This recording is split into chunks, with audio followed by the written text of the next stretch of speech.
विवेकानंद साहित्य खंड 1 राजयोग चैप्टर 2 साधना के प्राथमिक सोपान। राजयोग 8 अंगों में विभक्त है।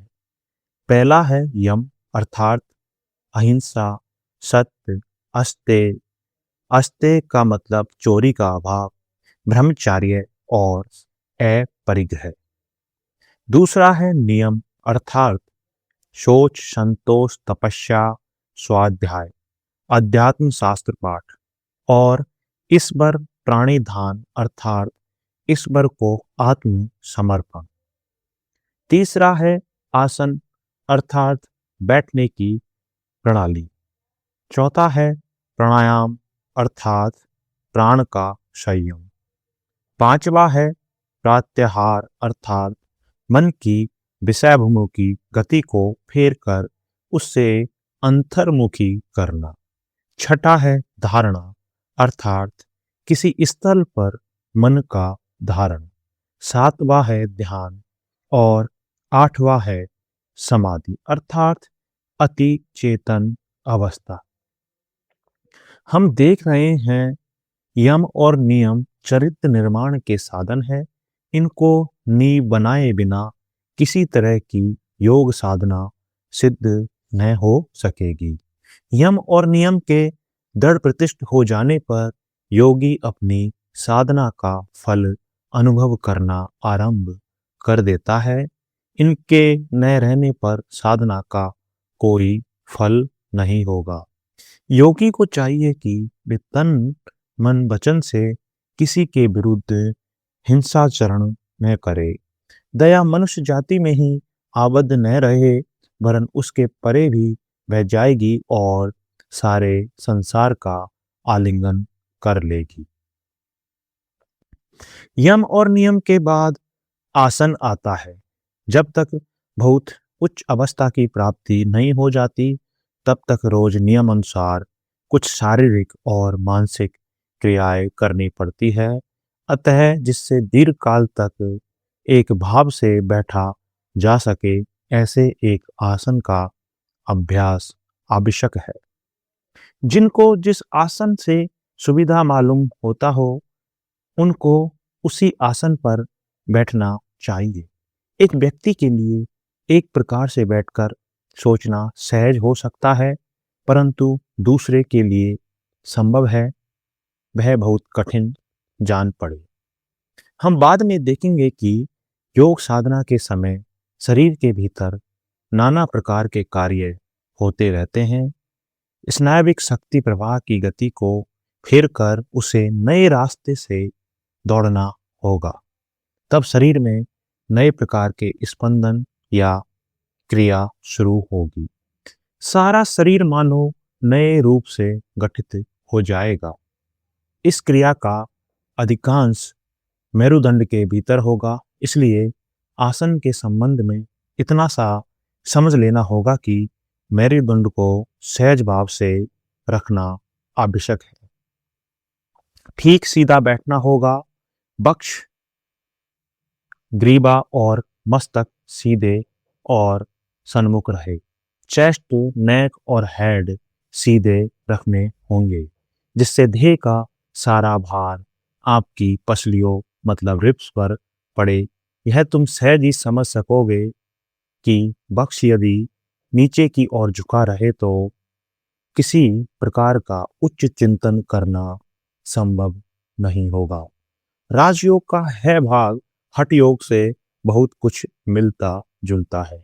हठ योग केवल स्थूल देह को लेकर व्यस्त रहता है। इसका उद्देश्य केवल स्थूल देह को सबल बनाना है। हठ योग के संबंध में यहाँ कुछ कहने की आवश्यकता नहीं क्योंकि उसकी क्रियाएं बहुत कठिन है। एक दिन में उसकी शिक्षा भी संभव नहीं, फिर उससे कोई आध्यात्मिक उन्नति भी नहीं होती। डेलसर्ट और अन्य आचार्यों के ग्रंथों में इन क्रियाओं के अनेक अंश देखने को मिलते हैं। उन लोगों ने भी शरीर को भिन्न भिन्न स्थितियों में रखने की व्यवस्था की है। हठ योग की तरह उनका भी उद्देश्य दैहिक उन्नति है, आध्यात्मिक नहीं। शरीर की ऐसी कोई मांसपेशी नहीं जिसे हठ योगी अपने बस में नहीं कर सकते। हृदय यंत्र उसकी इच्छा के अनुसार बंद किया या चलाया जा सकता है। शरीर के सारे अंश वह अपनी इच्छा अनुसार चला सकता है। मनुष्य किस प्रकार दीर्घजीवी हो, यही हठ योग का एकमात्र उद्देश्य है। शरीर किस प्रकार पूर्ण स्वस्थ रहे, यही हठ योगियों का एकमात्र लक्ष्य है। हठ योगियों का यह दृढ़ संकल्प है कि हम अस्वस्थ न हो, और इस दृढ़ संकल्प के बल से वे कभी अस्वस्थ होते भी नहीं। वे दीर्घजीवी हो सकते हैं। 100 वर्ष तक जीवित रहना तो उनके लिए मामूली सी बात है। उनकी आयु काफी लंबी हो सकती है। देखोगे वे पूर्ण युवा और सतेज है। उनका एक केस भी सफेद नहीं हुआ है, किंतु इसका फल बस यही तक है। वट वृक्ष भी कभी कभी 1000 वर्ष जीवित रहता है, किंतु वह वट वृक्ष का वट वृक्ष ही बना रहता है। फिर वे लोग भी यदि उसी तरह दीर्घजीवी हुए तो उससे क्या, वे बस एक बड़े स्वास्थ्यकर जीव भर रहते हैं। हठयोगियों के दो एक साधारण उपदेश बड़े उपकारी है। सिर की पीड़ा होने पर संज्ञा त्याग करते ही नाक से शीतल जल पियो। इससे सारा दिन मस्तिष्क ठीक और शांत रहेगा और कभी सर्दी न होगी। नाक से पानी पीना कोई कठिन काम नहीं, बड़ा सरल है। नाक को पानी के भीतर डुबोकर गले में पानी खींचते रहो, पानी अपने आप ही धीरे धीरे भीतर जाने लगेगा। आसन सिद्ध होने पर किसी किसी संप्रदाय के मतानुसार नाड़ी शुद्धि करनी पड़ती है। बहुत से लोग यह सोचकर कि राजयोग के अंतर्गत नहीं, इसकी आवश्यकता स्वीकार नहीं करते, परंतु जब शंकराचार्य जैसे भाष्यकार ने इसका विधान किया है, तब मेरे लिए भी इसका उल्लेख करना उचित जान पड़ता है। मैं श्वेताश्वर उपनिषद मैं श्वेताश्वर उपनिषद पर उनके भाष्य से इस संबंध में उनका मत उद्धृत करूंगा। प्राणायाम के द्वारा जिस मन का मैल धुल गया है, वही मन ब्रह्मा में स्थिर होता है। इसलिए शास्त्रों में प्राणायाम के विषय का उल्लेख है। पहले नाड़ी शुद्धि करनी पड़ती है, तभी प्राणायाम करने की शक्ति आती है।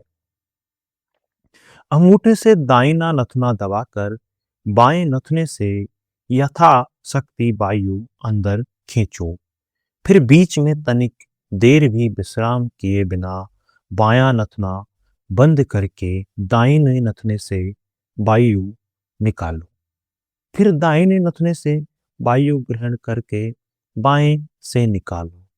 दिन भर में 4 बार, अर्थात ऊषा, मध्याह्न, सायं और निशीथ, इन 4 समय पूर्वोक्त क्रिया का 3 बार या 5 बार अभ्यास करने पर एक पक्ष या महीने भर में नाड़ी शुद्धि हो जाती है।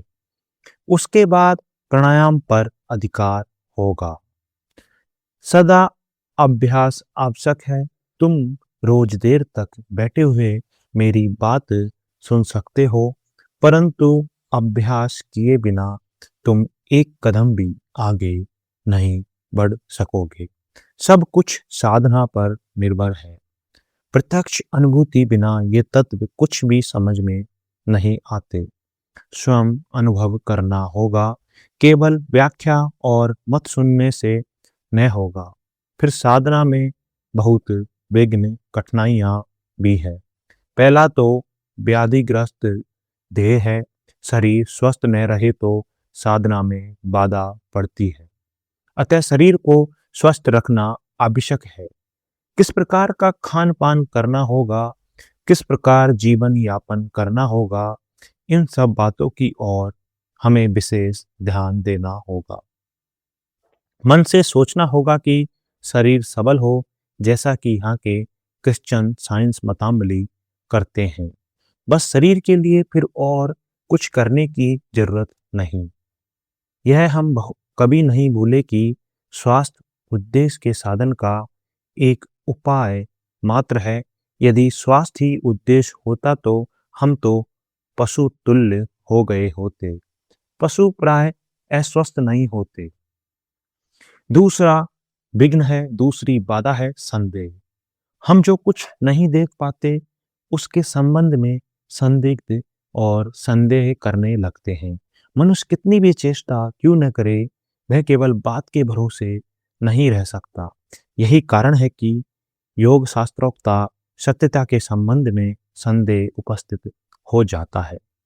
यह संदेह बहुत अच्छे आदमियों में भी देखने को मिलता है, परंतु साधना का श्री गणेश कर देने पर बहुत थोड़े ही दिनों में कुछ कुछ अलौकिक व्यापार देखने को मिलेंगे और तब साधना के लिए तुम्हारा उत्साह बढ़ जाएगा। योग शास्त्र के एक भाष्यकार ने कहा भी है, योग शास्त्र की सत्यता के संबंध में यदि एक बिल्कुल सामान्य प्रमाण भी मिल जाए तो उतने से ही संपूर्ण योग शास्त्र पर विश्वास हो जाएगा। उदाहरण स्वरूप तुम देखोगे कि कुछ महीनों की साधना के बाद तुम दूसरों का मनोभाव समझ सक रहे हो। वे तुम्हारे पास तस्वीर के रूप में आएंगे। यदि बहुत दूर पर कोई शब्द या बातचीत हो रही हो तो मन एकाग्र करके सुनने की चेष्टा करने से ही तुम उसे सुन लोगे। पहले पहले अवश्य ये व्यापार बहुत थोड़ा थोड़ा करके दिखेंगे, परंतु उसी से तुम्हारा विश्वास बल और आशा बढ़ती रहेगी। मान लो नसिका के अग्रभाग से तुम चित्त का संयम करने लगे, तब थोड़े ही दिनों में तुम्हें दिव्य सुगंध मिलने लगेगी। इसी से तुम समझ जाओगे कि हमारा मन कभी कभी वस्तु के प्रत्यक्ष सही स्पर्श में न आकर भी उसका अनुभव कर लेता है, परंतु पर यह हमें सदा याद रखना चाहिए कि इन सिद्धियों का और कोई स्वतंत्र मूल्य नहीं। वे हमारे प्रकृत उद्देश्य के साधन में कुछ सहायता मात्र करती है। हमें याद रखना होगा कि इन सब साधनों का एकमात्र लक्ष्य, एकमात्र उद्देश्य आत्मा की मुक्ति है। प्रकृति को पूर्ण रूप से अपने अधीन कर लेना ही हमारा एकमात्र लक्ष्य है। इसके सिवा और कुछ भी हमारा प्रकृत लक्ष्य नहीं हो सकता। हम अवश्य ही प्रकृति के स्वामी होंगे, प्रकृति के गुलाम नहीं। शरीर या मन कुछ भी हमारे स्वामी कभी नहीं हो सकते। हम यह कभी नहीं भूल सकते कि शरीर हमारा है, हम शरीर के नहीं। Body is mind, I am not the body. एक देवता और एक असुर किसी महापुरुष के पास आत्म जिज्ञासु होकर गए। उन्होंने उन महापुरुष के पास एक अरसे तक रहकर शिक्षा प्राप्त की। कुछ दिन बाद उन महापुरुष ने उनसे कहा, तुम लोग जिसको खोज रहे हो वह तो तुम ही हो। उन लोगों ने सोचा तो देह ही आत्मा है। फिर उन लोगों ने यह सोच कर कि जो कुछ मिलना था मिल गया, संतुष्ट चित्त से अपनी अपनी जगह को प्रस्थान किया। उन लोगों ने जाकर अपने अपने आत्मीय जनों से कहा, जो कुछ सीखना था सब सीख आए, अब आओ भोजन पान और आनंद में दिन बिताए। हम वह आत्मा है, इसके सिवा और कोई वस्तु नहीं। उस असुर का स्वभाव अज्ञान से ढका हुआ था, इसलिए इस विषय में उसने आगे अधिक अन्वेषण छानबीन नहीं की। अपने को ईश्वर समझकर वह पूर्ण रूप से संतुष्ट हो गया। उसने आत्मा शब्द से देह समझा। परंतु देवता का स्वभाव अपेक्षाकृत पवित्र था। वे भी पहले इसी भ्रम में पड़े थे कि मैं का अर्थ यह शरीर ही है, यह देह ही ब्रह्मा है, इसलिए इसे स्वस्थ और सबल रखना, सुंदर वस्त्र आदि पहनना और सब प्रकार के दैहिक सुखों का भोग करना ही कर्तव्य है। परंतु कुछ दिन बीत जाने पर उन्हें यह बोध होने लगा कि गुरु के उपदेश का अर्थ यह नहीं हो सकता कि देह ही आत्मा है, हमारा यह शरीर ही आत्मा है, वरन देह से भी श्रेष्ठ कुछ अवश्य है। तब उन्होंने गुरु के निकट आकर पूछा, गुरु, आपके वाक्य क्या यह तात्पर्य है कि देह ही आत्मा है? परंतु यह कैसे हो सकता है? सभी शरीर तो नष्ट होते हैं, पर आत्मा का तो नाश नहीं। आचार्य ने कहा तुम आचार्य ने कहा तुम स्वयं इसका निर्णय करो, तुम वही हो तत्वमसि। तब शिष्य ने सोचा, शरीर में क्रियाशील जो प्राण है, शायद उनको लक्ष्य कर गुरु ने पूर्वोक्त उपदेश दिया था। वे वापस चले गए, परंतु फिर शीघ्र ही देखा कि भोजन करने पर प्राण तेजस्वी रहते हैं और न करने पर मुरझाने लगते हैं। तब वे पुनः गुरु के पास आए और कहा, गुरु, आपने क्या प्राणों को आत्मा कहा है? गुरु ने कहा, स्वयं तुम इसका निर्णय करो, तुम वही हो। उस अध्यवशील शिष्य ने गुरु के यहाँ से लौटकर सोचा तो शायद मन ही आत्मा है, परंतु वे शीघ्र ही समझ गए कि मनोवृत्तियां बहुत तरह की है। मन में कभी संतृप्ति, कभी असंतृप्ति उठती है। अतः मन इतना परिवर्तनशील है कि वह कभी आत्मा नहीं हो सकता। तब फिर से गुरु के पास आकर उन्होंने कहा, मन आत्मा है ऐसा तो मुझे नहीं जान पड़ता। आपने क्या ऐसा ही उपदेश दिया है? गुरु ने कहा, नहीं, तुम वही हो, तुम स्वयं इसका निर्णय करो। वे देवपुंगव फिर लौट गए।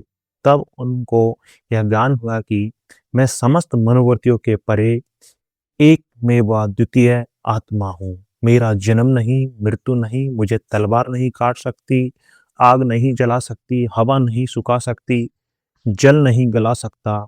मैं अनादि हूँ, जन्म रहित, अचल, ईश्वर, सर्वज्ञ, सर्वशक्तिमान पुरुष हूँ। आत्मा शरीर या मन नहीं, वह तो इन सब के परे हैं। इस प्रकार वे देवता ज्ञान प्रसूत आनंद से तृप्त हो गए, पर उस असुर बेचारे को सत्य लाभ न हुआ, क्योंकि देह में उसकी अत्यंत आसक्ति थी। इस जगत में ऐसी असुर प्रकृति के अनेक लोग हैं, फिर भी देवता प्रकृति वाले बिल्कुल ही न हो, ऐसा नहीं।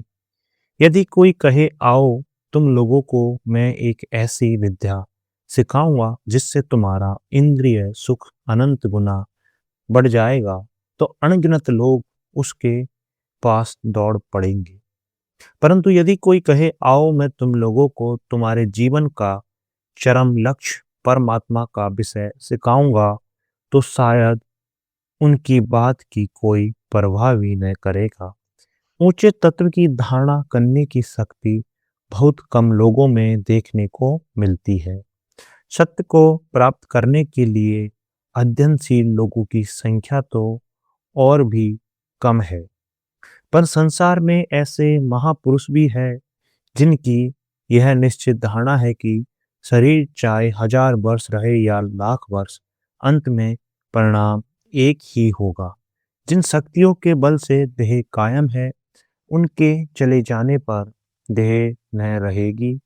कोई भी व्यक्ति पल भर के लिए भी शरीर का परिवर्तन रोकने में समर्थ नहीं हो सकता। और शरीर है ही क्या? वह कुछ सतत परिवर्तनशील परमाणुओं की समष्टि मात्र है।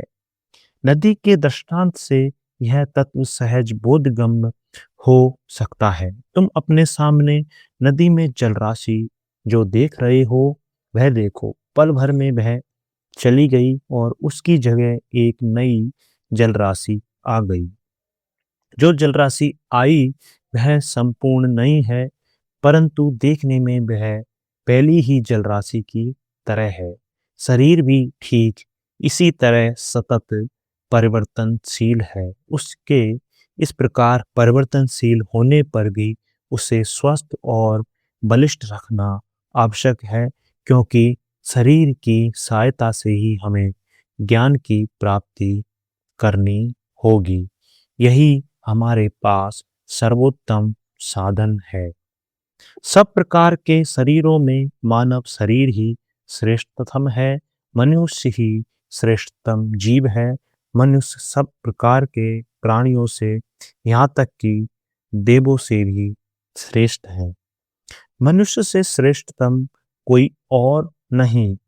देवताओं को भी ज्ञान लाभ के लिए मनुष्य शरीर धारण करना पड़ता है। एकमात्र मनुष्य ही ज्ञान लाभ का अधिकारी है, यहाँ तक कि देवता भी नहीं।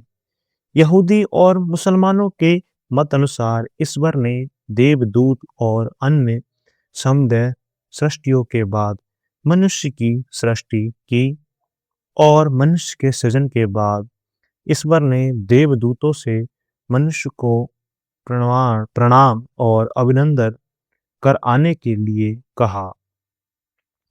इब्लीस को छोड़कर बाकी सबने ऐसा किया, अतएव ईश्वर ने इब्लीस को अभिशाप दे दिया। इससे वह शैतान बन गया। इस रूपक के पीछे यह महान सत्य निहित है कि संसार में मनुष्य जन्म ही अन्य सब की अपेक्षा श्रेष्ठ है। निम्नतर सृष्टि पशु आदि मंद बुद्धि की है प्रधानतम तम से निर्मित हुई है। पशु किसी ऊंचे तत्व की धारणा नहीं कर सकते। देवता भी मनुष्य जन्म लिए बिना मुक्ति लाभ नहीं पा सकते। इसी तरह मनुष्य समाज में भी अत्यधिक धन अथवा अत्यधिक निर्धनता आत्मा के उच्चतर विकास के लिए महान बाधक है। संसार में जितने महात्मा पैदा हुए हैं, सभी मध्यम वर्ग के लोगों से हुए थे। मध्यम वर्ग वालों में सब शक्तियां समान रूप से समायोजित और संतुलित रहती है। अब हम अपने विषय पर आते हैं। हमें अब प्राणायाम, श्वास प्रश्वास के नियम मन के संबंध में आलोचना करनी चाहिए। चित्तवृत्तियों के निरोध से प्राणायाम का क्या संबंध है? श्वास प्रश्वास मानो देह यंत्र का गति नियामक प्रचक्र फ्लाई व्हील है। एक बृहत इंजन पर निगाह डालने पर देखोगे कि पहले प्रचक्र घूम रहा है, फ्लाई व्हील घूम रहा है, और उस चक्र की गति क्रमशः सूक्ष्म से सूक्ष्मतर यंत्रों में संचालित होती है। इस प्रकार उस इंजन के अत्यंत सूक्ष्मतम यंत्र तक गतिशील हो जाते हैं। श्वास प्रश्वास ठीक वैसा ही गति नियामक प्रचक्र है, फ्लाई व्हील है। वही इस शरीर के सब अंगों को जहाँ जिस प्रकार की शक्ति की आवश्यकता है उसकी पूर्ति कर रहा है, और उस प्रेरक शक्ति को नियमित भी कर रहा है। एक राजा के एक मंत्री था। किसी कारण से राजा उस पर नाराज हो गया। राजा ने उसे एक बड़ी ऊंची मीनार की चोटी में कैद रखने की आज्ञा दे डाली। राजा की आज्ञा का पालन किया गया। मंत्री भी वहां कैद होकर मौत की राह देखने लगा। मंत्री के एक पतिव्रता पत्नी थी। रात को उस मीनार के नीचे आकर उसने चोटी पर कैद हुए पति को पुकार कर पूछा, मैं किस प्रकार आपकी रक्षा कर सकती हूँ? मंत्री ने कहा, अगली रात को एक लंबा मोटा रस्सा, मजबूत डोरी, एक बंडल सूत, रेशम का पतला सूत, एक भृंग और थोड़ा सा शहद लेती आना। उसकी पत्नी पति की यह बात सुनकर बहुत आश्चर्यचकित हो गई। जो हो वह पति की आज्ञा अनुसार दूसरे दिन सब वस्तुएं ले गई। मंत्री ने उससे कहा, रेशम की सूत मजबूती से भृंग के पैर में बांध दो, उसकी मूंछों में एक बूंद शहद लगा दो और उसका सिर ऊपर की ओर करके उसे मीनार की दीवार पर छोड़ दो। पतिव्रता पत्नी ने सब आज्ञाओं का पालन किया। तब उस कीड़े ने अपना लंबा रास्ता पार करना शुरू किया। सामने शहद की महक पाकर मधु के लोभ से वह धीरे धीरे ऊपर चढ़ने लगा और अंत में मीनार की चोटी पर जा पहुंचा। मंत्री ने झट से उसे पकड़ लिया और उसके साथ रेशम के सूत को भी। इसके बाद अपनी स्त्री से कहा, बंडल में जो सूत है उसे रेशम के सूत के छोर पर बांध दो। इस तरह वह भी उसके हाथ में आ गया। इसी उपाय से उसने डोरा और मोटा रस्सा भी पकड़ लिया। अब कोई कठिन काम न रह गया। रस्सा ऊपर बांधकर वह नीचे उतरा और भाग खड़ा हुआ। हमारी इस देह से श्वास प्रश्वास की गति मानो रेशमी सूत है। इसके धारण या संयम कर सकने पर पहले स्नायविक शक्ति प्रभा रूप नर्व करंट सूत का बंडल, फिर मनोवृत्ति रूप डोरी और अंत में प्राण रूप रस्से को पकड़ सकते हैं। प्राणों को जीत लेने पर मुक्ति प्राप्त होती है। हम अपने शरीर के संबंध में बड़े ही अज्ञानी हैं। कुछ जानकारी रखना भी हमें संभव नहीं मालूम पड़ता। बहुत हुआ तो हम मृतदेह को चीर फाड़ कर देख सकते हैं कि उसके भीतर क्या है और क्या नहीं। और कोई कोई इसके लिए किसी जीवित पशु की देह ले सकते हैं, पर इससे हमारे अपने शरीर का कोई संबंध नहीं। हम अपने शरीर के संबंध में बहुत मामूली, बहुत कम जानते हैं। इसका कारण क्या है? यह कि हम मन को उतनी दूर तक एकाग्र नहीं कर सकते जिससे हम शरीर के भीतर की अति सूक्ष्म गतियों तक को समझ सके। मन जब बाह्य विषयों का परित्याग कर देह के भीतर प्रविष्ट होता है और अत्यंत सूक्ष्म अवस्था प्राप्त करता है, तभी हम उन गतियों को जान सकते हैं। इस प्रकार सूक्ष्म अनुभूति संपन्न होने के लिए हमें पहले स्थूल से आरंभ करना होगा। देखना होगा सारे शरीर यंत्र को चलाना कौन है और उसे अपने बस में लाना होगा। वह प्राण है, इसमें कोई संदेह नहीं। श्वास प्रश्वास ही उस प्राण शक्ति की प्रत्यक्ष अभिव्यक्ति है। अब श्वास प्रश्वास के साथ धीरे धीरे शरीर के भीतर प्रवेश करना होगा। इसी से हम देह के भीतर की सूक्ष्म से सूक्ष्म शक्तियों के संबंध में जानकारी प्राप्त कर सकेंगे और समझ सकेंगे कि स्नायविक शक्ति प्रवाह किस तरह शरीर में सर्वत्र भ्रमण कर रहे हैं। और जब हम मन को उनका अनुभव कर सकेंगे, तब उन्हें और उनके साथ ध्येय को भी हमारे अधिकार में लाने के लिए प्रारंभ करेंगे। मन भी इन सब स्नायविक शक्ति प्रभावों द्वारा संचालित हो रहा है। इसलिए उन पर विजय पाने से ही मन और शरीर दोनों ही हमारे अधीन हो जाते हैं, हमारे दास बन जाते हैं। ज्ञान ही शक्ति है और यही शक्ति प्राप्त करना ही हमारा उद्देश्य है। इसलिए हमें प्राणायाम, प्राण के नियमन से प्रारंभ करना होगा।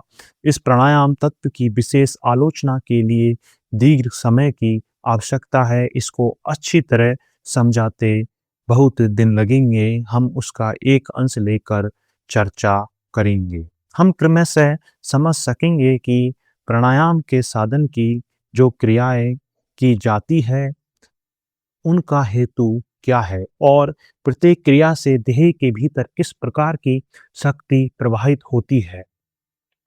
क्रमशः यह सब हमें बोधगम्य हो जाएगा, परंतु इसके लिए निरंतर साधना की आवश्यकता है। साधना के द्वारा ही मेरी बात की सत्यता का प्रमाण मिलेगा। मैं इस विषय में कितनी भी युक्तियों का प्रयोग क्यों न करूं, पर तुम्हारे लिए वे प्रमाण नहीं होंगी। जब तक तुम स्वयं प्रत्यक्ष न कर लोगे। जब देह के भीतर इन शक्तियों के प्रवाह की गति स्पष्ट अनुभव करने लगोगे, तभी सारे संशय दूर होंगे। परंतु इसके अनुभव के लिए प्रत्यक्ष कठोर अभ्यास आवश्यक है। प्रतिदिन कम से कम 2 बार अभ्यास करना चाहिए और उस अभ्यास का उपयुक्त समय है प्रातः और सायं। जब रात बीतती है और पौ फटती है, तब दिन बीतता है और रात आती है। इन 2 समयों में प्रकृति अपेक्षाकृत शांत होती है। ब्रह्म मुहूर्त और गोधूली। ये ब्रह्म मुहूर्त जब रात बीतती है और जब रात बीतती है और पौ फटती है, तथा जब दिन बीतता है और रात आती है, इन 2 समयों में प्रकृति अपेक्षाकृत शांत होती है। ब्रह्म मुहूर्त और गोधूली, ये 2 समय मन की स्थिरता के लिए अनुकूल है। इन दोनों समयों में शरीर बहुत कुछ शांत रहता है। इस समय साधना करने से प्रकृति हमारी काफी सहायता करेगी। इसलिए इन्हीं 2 समयों में साधना करनी आवश्यक है। यह नियम बना लो कि साधना समाप्त किए बिना भोजन न करोगे। ऐसा नियम बना लेने पर भूख का प्रबल वेग ही तुम्हारा आलस्य नष्ट कर देगा। भारतवर्ष में बालक यही शिक्षा पाते हैं कि स्नान, पूजा और साधना किए बिना भोजन नहीं करना चाहिए। कालांतर में यह उनके लिए स्वाभाविक हो जाता है। उनकी जब तक स्नान, पूजा और साधना समाप्त नहीं हो जाती, तब तक उन्हें भूख नहीं लगती। तुम में से जिनको सुविधा हो वे साधना के लिए एक स्वतंत्र कमरा रख सकते हैं तो अच्छा होगा। इस कमरे में सोने के लिए काम में ना लाओ। इसे पवित्र रखो।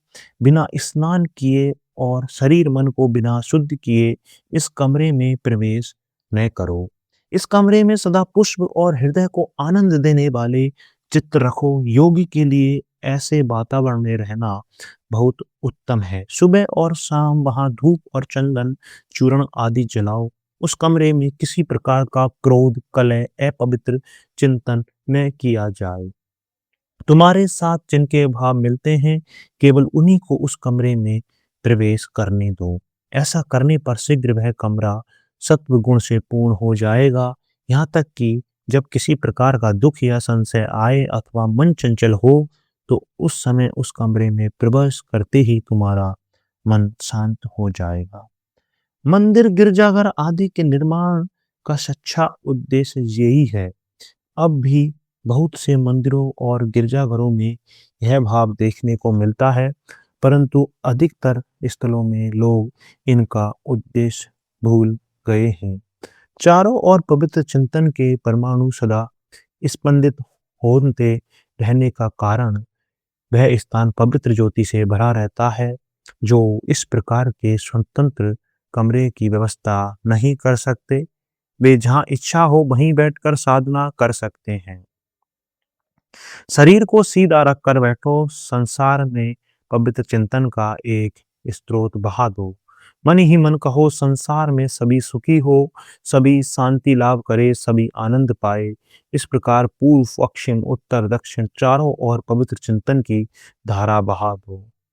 ऐसा जितना करोगे उतना ही तुम अपने को अच्छा अनुभव करने लगोगे। बाद में देखोगे दूसरे सब लोग स्वस्थ हो। यही चिंतन ही स्वास्थ्य लाभ का सहज उपाय है। दूसरे लोग सुखी हो, ऐसी भावना ही अपने को सुखी करने का सहज उपाय है। इसके बाद जो लोग ईश्वर पर विश्वास करते हैं, वे ईश्वर के निकट प्रार्थना करें। अर्थ स्वास्थ्य अथवा स्वर्ग के लिए नहीं, वरन हृदय में ज्ञान और सत्य तत्व के उन्मेष के लिए। इसको छोड़ बाकी सब प्रार्थनाएं स्वार्थ भरी है। इसके बाद भावना करनी होगी, मेरा शरीर वज्रवत, दृढ़, सबल और स्वस्थ है। यह देह ही मेरी मुक्ति में एकमात्र सहायक है। इसी की सहायता से मैं है जीवन समुद्र पार कर लूंगा। जो दुर्बल है वह कभी मुक्ति नहीं पा सकता। समस्त दुर्बलताओं का त्याग करो। देह से कहो तुम खूब बलिष्ठ हो, मन से कहो तुम अनंत शक्तिधर हो और स्वयं पर प्रबल विश्वास और भरोसा रखो। मिलते हैं हम नेक्स्ट वीडियो में चैप्टर 3 के साथ। Thank you very much.